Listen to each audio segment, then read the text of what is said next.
محترم سامعین، ایک بہت اہم مسئلے کی طرف آپ کی توجہ دلاتا ہوں، وہ یہ ہے کہ جب ہم حج و عمرہ کے لیے گھر سے روانہ ہوتے ہیں تو ہم جس شہر سے، جس ایریے سے، وہ شہر ہو یا گاؤں ہو، اس کا اپنا ایک محدود ایریا ہوتا ہے۔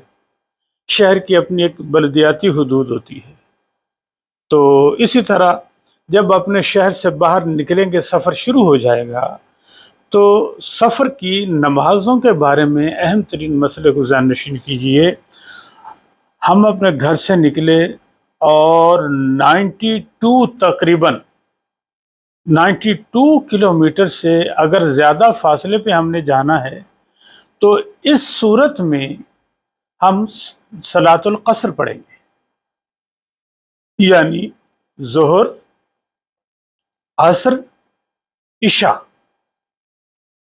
یہ فرائض جو ہیں یہ قصر پڑھیں گے، دو پڑھیں گے۔ اگر ہم سفر کرتے ہیں 92 کلومیٹر کا،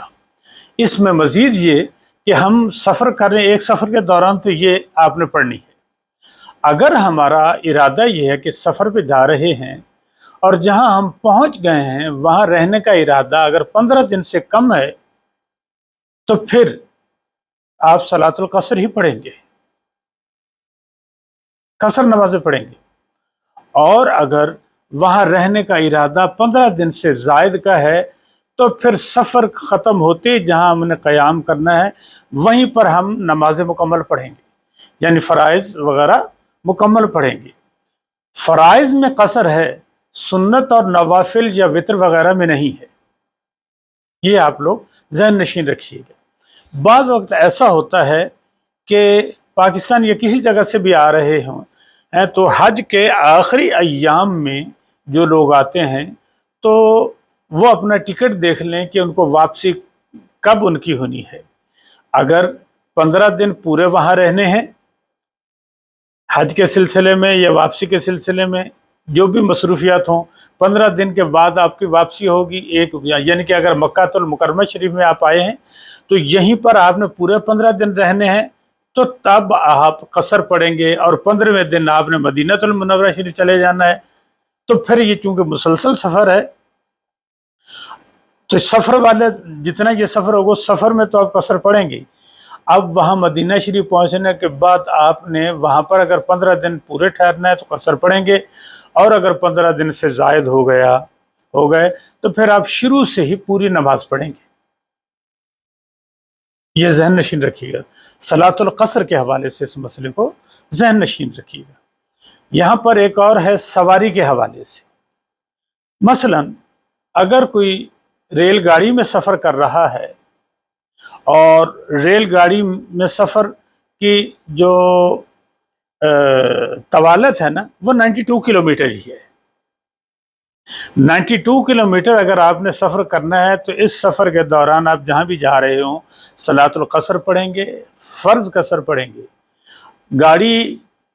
مسلسل چلتی ہوئی جا رہی ہے یا نمازوں کے اوقات میں راستے میں کہیں اسٹاپ نہیں ہے یا نماز کے کسی وقت میں کہیں اسٹیشن پہ رک رہی ہے اور آپ احتیاط سے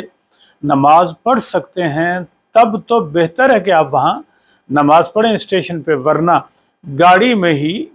تعین کر لیجئے قبلے کا اور صلاۃ القصر پڑھیے،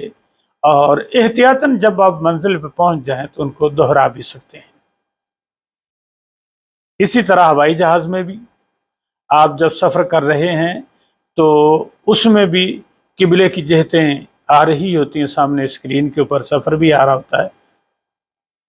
تو اس میں آپ نماز ادا کر سکتے ہیں اشارے کے ساتھ، کیونکہ سجدے کی پوری جگہ نہیں ہوتی، بس اشارہ ہی ہوتا ہے۔ وہاں سیٹ پہ بیٹھے ہوئے تو جہاز میں اتنی گنجائش نہیں ہوتی کہ باقاعدہ قیام و قعود ہو سکے۔ اس کے بعد بحری سفر میں جہاز میں جگہ بنی ہوتی ہے نماز کی، تو جو اوقات ہو نماز کے جو پڑھیں، اس میں بھی سفر کا یہی عالم ہے۔ باقی احتیاطی طور پہ اگر کوئی دہرانا چاہے تو وہ ہر ایک انسان کی اپنی محسوسات ہیں، اپنی محسوسات پہ وہ کرے۔ اچھے عمل کے لیے یقین دہانی کرنا اچھی بات ہے۔ تو یہ صلاۃ القصر کے حوالے سے، راستے کی نمازوں کے حوالے سے یہ ہم نے کیا ہے۔ اچھا، حج کے حوالے سے ایک اور آپ ذہن نشین رکھیے کہ ہمارے ہاں سے کوئی ایک مہینہ پہلے سفر ہے، بڑی تعداد میں لوگ آتے ہیں، تو پھر ان کی واپسی اور آنے جانے کے لیے ایک شیڈول بنا ہوتا ہے کہ جو ایک مہینہ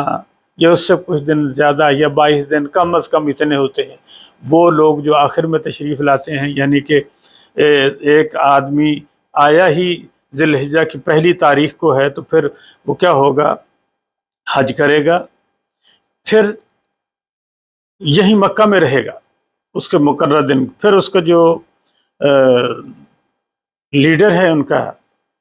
حج کا، وہ شیڈول اس کا طے کرتا ہے کہ کتنے دن اس نے یہاں رہنا ہے مکہ شریف میں، پھر کتنے دن اس نے مدینہ شریف میں رہنا ہے۔ پھر اس شیڈول کو دیکھ کر اگر آپ کا قیام مکہ شریف میں 15 دن کی بجائے 16 دن ہوتا ہے، تو پھر جس دن سے آپ قیام پذیر ہوں گے مکہ میں، اسی دن سے آپ یہ صلاۃ القصر پڑھیں گے، اور جس دن آپ مدینہ شریف جائیں گے تو راستے میں قصر پڑھیں گے۔ اگر 15 دن رہنا ہے تو وہاں پر بھی آپ قصر پڑھیں۔ اب قصر پڑھنے کا یہ نہیں ہے کہ آپ اگر امام کے پیچھے پڑھ رہے ہیں تو امام کے پیچھے پوری نماز پڑھیں گے، مکہ شریف ہو یا کعبۃ اللہ شریف ہو یا کسی بھی مسجد میں۔ مسافر اگر کسی مقیم کے پیچھے نماز پڑھ رہا ہے تو وہ پوری نماز پڑھے گا، اور اگر نماز پڑھانے والا مسافر ہے تو پیچھے آپ کھڑے ہیں تو تب تو آپ دونوں ایک ساتھ کر لیں گے، نہیں تو آگے اگر مسافر کھڑا ہے تو پیچھے والا مقیم ہے تو وہ نماز پوری کرے گا۔ یہ مسئلہ بہت اہم ہے، پھر سن لیں اس بات کو۔ مکہ شریف میں آپ تشریف لائے اور آپ کا یہاں اسٹے جو ہے رہائش 15 دن تک کی رکھی گئی ہے، تو پھر آپ صلاۃ القصر ادا کریں گے، اور وہ کیسے کریں گے؟ اگر آپ کے ساتھ آپ کا امام مسافر ہے تو، ورنہ حرم شریف میں جب جائیں گے تو حرم شریف کے میں چونکہ مقامی امام ہوتے ہیں تو وہاں پر آپ نے پوری نماز پڑھنی ہے ان کے پیچھے۔ ایسا نہیں ہے کہ بعض لوگوں سے غلطی ہو جاتی ہے کہ جماعت کرانے والا تو 4 فرض پڑھا رہا ہے، 2 پڑھنے والے 2 پڑھ کے سلام پھیر دیتے ہیں۔ ایسا نہیں، یہ نہیں، ایسا نہیں، اس کے پیچھے آپ کو پوری 4 پڑھنا ہے۔ اور اگر آپ جماعت کے ساتھ نہیں ملے، اچھا یہ بھی قصد نہیں کرنا کہ جماعت کو چھوڑ دینا ہے، مکہ شریف ہو، مدینہ شریف ہو، راستے کی مساجد ہوں، یا اگر حرم شریف کی طرف آپ نہیں آئے، پاکستان میں، UAE میں یا کہیں بھی آپ موجود ہیں، تو آپ نے سفر پہ جا رہے ہیں یا سفر پہ ہیں، تو آپ کو جو مقامی امام نماز پڑھائے گا اگر اس کی اتباع میں فرائض ادا کریں گے تو پورے ادا کریں گے۔ آپ اپنے طور پہ تنہا پڑھیں گے تو پھر نماز قصر پڑھیں گے، یا پھر آپ کے ساتھ جماعت کرانے والا بھی اگر مسافر ہو تو وہ جماعت کرائے تو وہ بھی تب قصر رہے گی، ورنہ جماعت کے ساتھ پڑھیں گے تو پوری نماز پڑھیں گے۔